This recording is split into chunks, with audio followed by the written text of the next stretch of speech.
It's a New Year special. We've got an exclusive on the Suzuki Jimny. Is it right for India?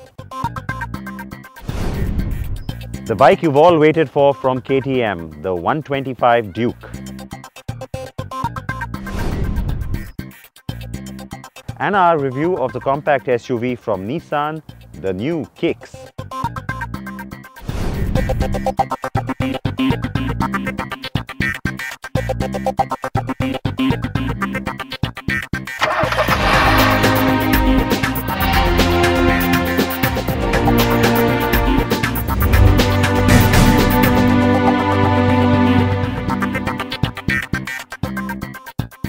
Brand new week and a brand new year.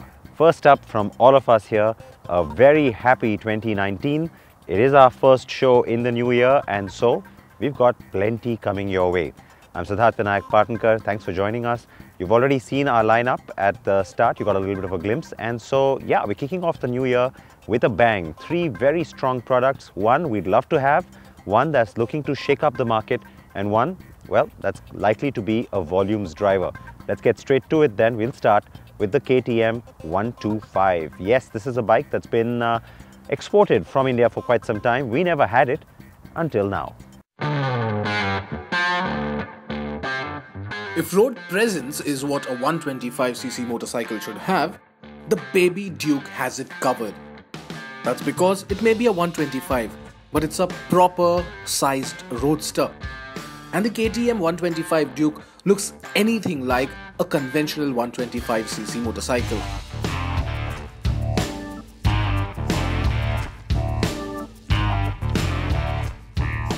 It looks almost like a carbon copy of the KTM 200 Duke. Well, that's because it shares most of its body panels, the suspension, wheels, the chassis, the body panels, lights, instrumentation, seat, everything with the KTM 200 Duke. In fact, you'd be fooled into believing this one is a 200 unless you look at the graphics which says 125. Yes, this one is the smallest Duke available in the market right now, and this one is the KTM 125 Duke. The engine is a smaller board, smaller stroke engine of the same 200cc Duke. This one 125cc engine makes about 14 bhp of power and 12 Nm of torque. But why did KTM want to introduce a 125cc Duke? The idea is to have a model which looks like the bigger 200cc sibling, but then it has to be accessible and not so performance oriented to intimidate newbie riders.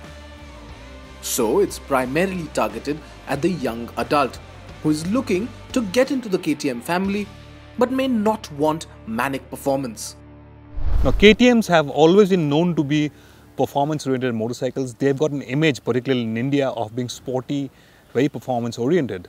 But there's been a gap for an accessible and a not very intimidating Duke model. And that's the niche that the 125 Duke will likely fill. So imagine the guy who's got his first license. He may not want a performance-oriented KTM. That may be too much performance for him. Then the 125 Duke is the perfect bike for him. It handles beautifully, it performs quite well, and that's the bike stepping stone into the world of performance motorcycling. Build quality is quite good, and the 125 Duke has got top-notch components like the 43mm upside-down front fork from WP and 10-step adjustable rear monoshock also from WP. The bike gets front and rear disc brakes, but ABS is available only on the front wheel. But it has a comprehensive full digital instrument panel, and while it misses out on LED lighting, the fit and finish is quite good. So the big question then you want to know is, how does the 125 Duke perform? Well, we've been riding this today at the Chakan test track of Bajaj Auto's test track here in Chakan on the outskirts of Pune, and the first thing that immediately impresses is the handling. This one is as fun to ride as any Duke ever. It's easy to flip into corners left and right. It remains planted, very taut. You can put your knee down very easily. So if you're looking to get into the performance side of motorcycling, this one is a very good stepping stone into that kind of territory. Well, the 125cc engine makes about 14 bhp of power, 12 Nm of torque. Not too much power, but it revs up to 10,000 RPM. Well, there are some vibes that creep in about 8,000, 8,500 RPM and beyond, but 7,500 RPM, it will cruise at 90 kilometers per hour very easily. And we saw it touch 115 kilometers per hour top speed. How's that for a 125cc motorcycle?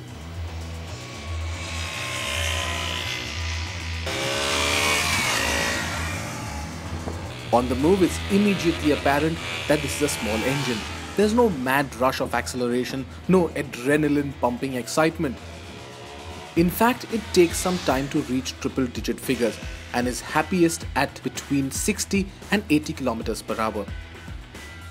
And what it lacks in performance, it more than makes up for it in its road manners and dynamics.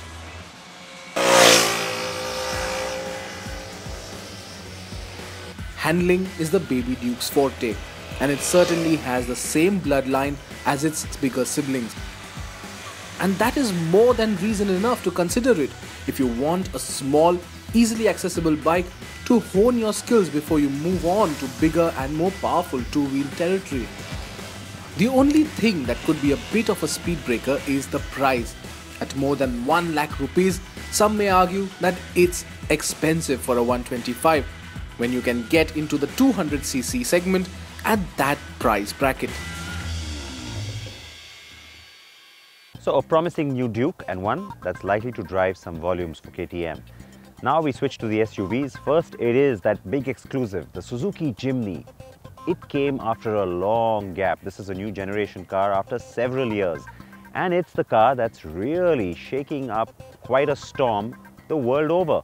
Why? Well, you know, it's like a little pure, simple, mechanical car, and it's very endearing. So in every market that it's been launched, well, like I said, it's creating quite a ruckus. Should India get one? Well, in segment terms, maybe not. But in pure appeal terms, oh yes. The Suzuki Jimny is one of the Japanese company's most successful, most daring and most capable vehicles ever. And now in its 4th generation, the car is even more so.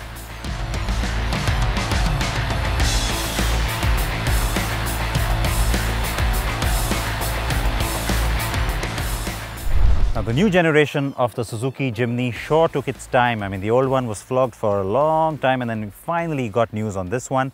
And the news initially was good because there was a lot of talk about how it's going to be made in India and possibly shipped to other parts of the world too. Well, that hasn't quite happened. Does it mean that the door has permanently been closed on this car coming to us?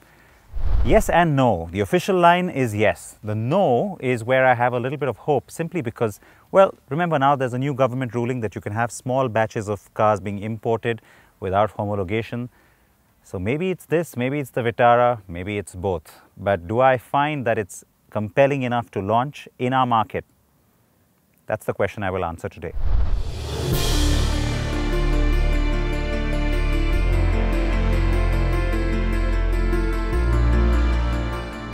The Jimny has endured over time, gaining in popularity in several markets where it's been sold since 1970 under different names. In India, we got the long wheelbase of the 2nd generation called the Gypsy, of course. And now the long delayed and much awaited 4th generation of the Jimny is out worldwide and is gaining not just in popularity but also respect. That respect comes from being appreciated for its purpose-built, true approach. The Jimny with me is dressed in the very high visibility KINETIC yellow, which I thought looks kind of green, but oh well, that's what it's called. The Jimny will get your attention the second it comes into your frame of view. It's square, tall and altogether adorable with that front grille and those round headlamps. The car sits tall, having gotten taller since the last generation. It's also wider and yet is shorter than before, but the front overhang has been reduced to allow for a better approach angle. The looks are very retro, very cute and very sharp. The customary rear door-mounted spare wheel is part of this, though you'd better get used to knowing that it's there when you're backing into spaces. Yup, you guessed it, there's no reverse camera or parking sensors. Like its predecessors, the new Suzuki Jimny is also built using a body-on-frame chassis. Step 1 of staying true. Step 2? keep it 3-door only.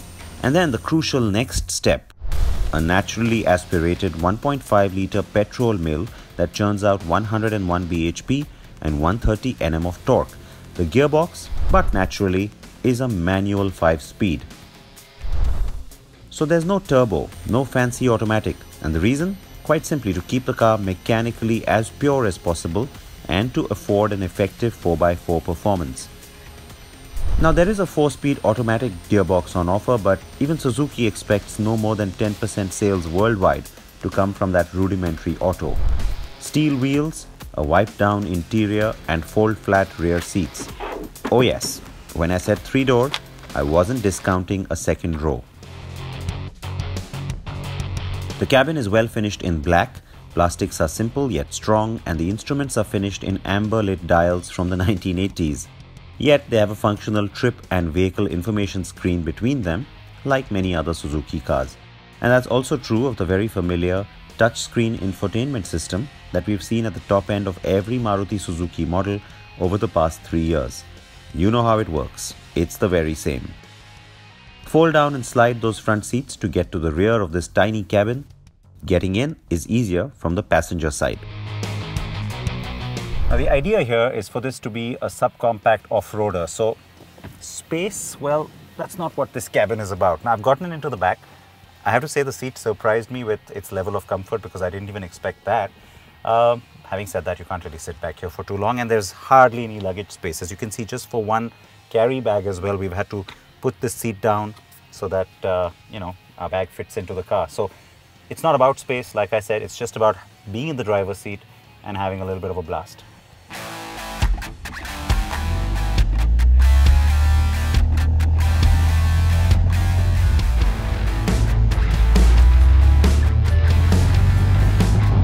As soon as I had the car on the road, I realized that this is a different animal indeed.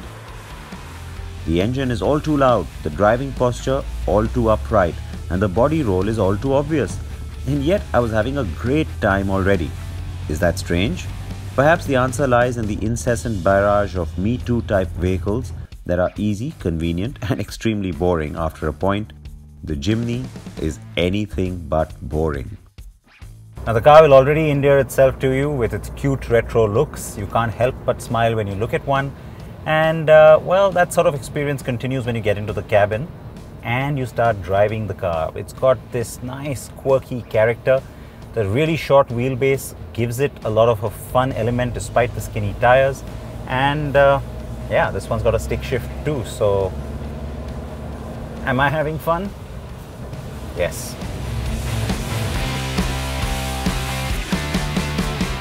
This is not the car to take around corners at manic speeds. It was a quick fun burst to 80 and then even 100 km per hour. 120 is reasonably smooth, but then it's a struggle to hit 140 km per hour, which is pretty much where it tops off. The other fun part of the equation is that manual gearbox. Shifting is light and surprisingly comfortable. Gearing is short and the changes, well, they're a tad slow, especially the pickup from second to third gear. But the engine is revvy and almost begs for a 6th gear, which isn't there. Ride quality is actually really good, and even on the rough, bumpy bits, the American staple of concrete patchy highway that I was driving on, the Jimny holds its own. The car handles surprisingly well. I mean, given its short wheelbase, its tall stance, and those skinny tires, I did not expect that. The only thing I would have loved to have seen is a much more precise steering. It's just, it's a little too soft for my liking, but otherwise it's a really fun car to drive. So the Jimny's Achilles heel is the steering. It is slow, too soft, and lacks precision. It also has a lot of play, and so you find your arms doing a lot more than the driving situation requires, and the response is a little deferred. What helps though that this is a tiny car. Given its stance and suspension setting, I did expect the car to bounce around, which it did not. Staying in two-wheel drive is best on the road, though the handy on-the-fly 4x4 lever allows the car to go up to 100 km per hour in four-wheel drive mode too. I was promised that the car does extremely well off-road with its easy-to-maneuver chassis, approach and departure angles, and grunt. The car with me is a German spec vehicle and I'm driving it in America, which meant that the speedometer and kilometers were not in miles and there was no active navigation system. The reason I'm driving the Jimny is because it's been brought to the US for a special opportunity that jurors of the annual World Car Awards are getting to test this year's nominees. So the big question really is, does something like this work for our market? Especially given that the VITARA BREZZA is already there. Well, I'll tell you what, the simple short answer to that, yes. Why do I say that? Well, because the VITARA BREZZA isn't an off-roader. There is no four-wheel drive. This is something that could occupy a very interesting niche position. It's almost kishy. It's almost high-end in that sense, not price-wise, but in terms of positioning. It could be that little jewel in Maruti Suzuki's portfolio. And, it's not for everyone. So it could be limited to just a few cars, like a smaller volume by comparison. And as that kind of an offering, yeah, it works.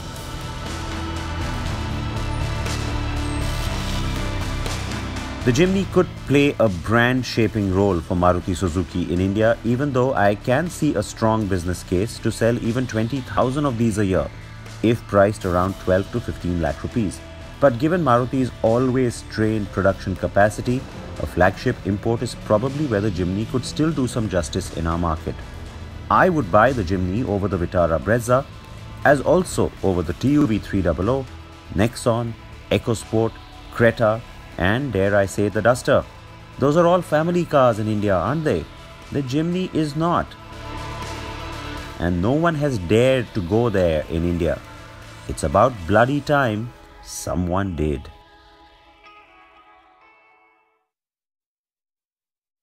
It is our first episode of the new year, and one tradition doesn't change, which is we have to take an ad break. So we are going to take that shorter ad break. We'll be back with plenty more.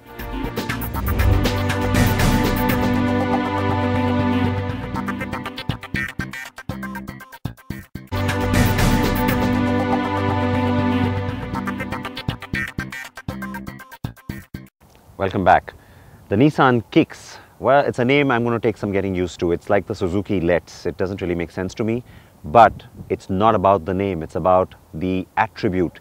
Yes, this is the capture-based or Duster platform-based car that is specific for India, not like the Kicks that sells globally, which is a slightly more compact, different platform car, but it looks the same in terms of styling, which means it's quite modern, it's quite attractive, it's got some two-tone, and on the inside is where Nissan claims it brings a lot of segment firsts. So can it become a new benchmark in the space? Kingshuk drove it. Here's the review.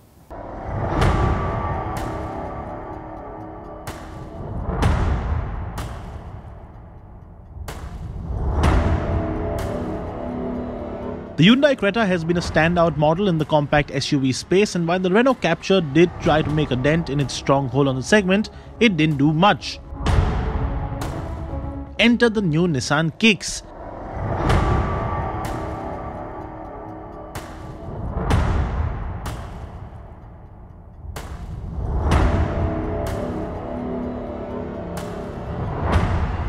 It hasn't been all rosy for Nissan in India, but if there is a model that could turn the company's fortunes, it is the Kicks.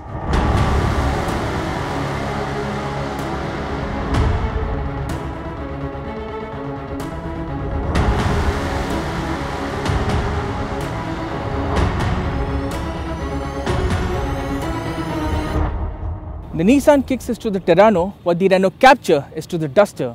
Now globally, the Kicks is built on the Micra platform, but for India especially, Nissan has built the Kicks on the Duster's M0 platform, but with a few updates, of course. Now, we really like the sharp upright styling on the Nissan Kicks, and the orange roof goes really well with the grey body color that we have on a test car. The V-shaped grille with a thick chrome border and those swept-back headlamps gives the Kicks a rather stylish appearance. The 17-inch alloy wheels, along with a ground clearance of 210 mm, add that SUV flair to the overall crossover-like stance. So the car has good looks and presence. Step inside and you see the sumptuous faux leather upholstery all around the cabin, which oozes premiumness. There is a lovely 8-inch touchscreen infotainment system that offers smartphone integration in form of Android Auto and Apple CarPlay. In terms of safety and driver assist, Nissan offers 4 airbags, ABS with EBD and brake assist, and a first-in-class segment, a 360-degree camera view too. So parking in and out of tight spaces becomes much easier. Front seats are well bolstered and supportive, and the passengers in the rear will be comfortable too. The binnacle design is good, but the fuel indicator takes up the entire right side and the other information is parked inside a small digital display. The steering mounted stock will take some time getting used to, and the 4 buttons on the steering itself are a bit of an eyesore. There are AC vents for the rear passengers, but no storage area or USB ports back there. The Kicks shares its engine with the Duster too. We drove the 1.5 litre diesel engine variant, and there's a bit of a turbo lag up till 2000 RPM. But after that, you have all the torque you need in the world at your disposal. We're also happy to report that the Kicks has a very plush ride quality. The suspension setup is really sweet, and it does well to soak up all the undulations on the road. The Kicks can easily keep cruising at triple-digit speeds all day long. The gearbox works well and the clutch feels lighter than on the Renault cousin. There are no official fuel economy figures from Nissan for the Kicks so far, and there is no automatic transmission on offer yet either. The Nissan Kicks has the goods to take on the Hyundai Creta and potentially be more successful than the Capture. The looks are off the chart, and there are a few premium bits and some segment first features too. But the Kicks does have its share of flaws as well. If the pricing is competitive enough, we see the Nissan Kicks raking in good numbers for the company. But will it be enough to dethrone the Creta though? The new Nissan Kicks, can't wait for prices, and it's a model that Nissan will hope will finally turn things around here in India and well, also maybe make a bit of a dent in that segment, change benchmarks around a little bit. We'll have to wait and see about that, but you have to react to the Suzuki Jimny. Should India get it, even in small volumes? You know what I think. I'd love to know what you think. So please react to that little wonder.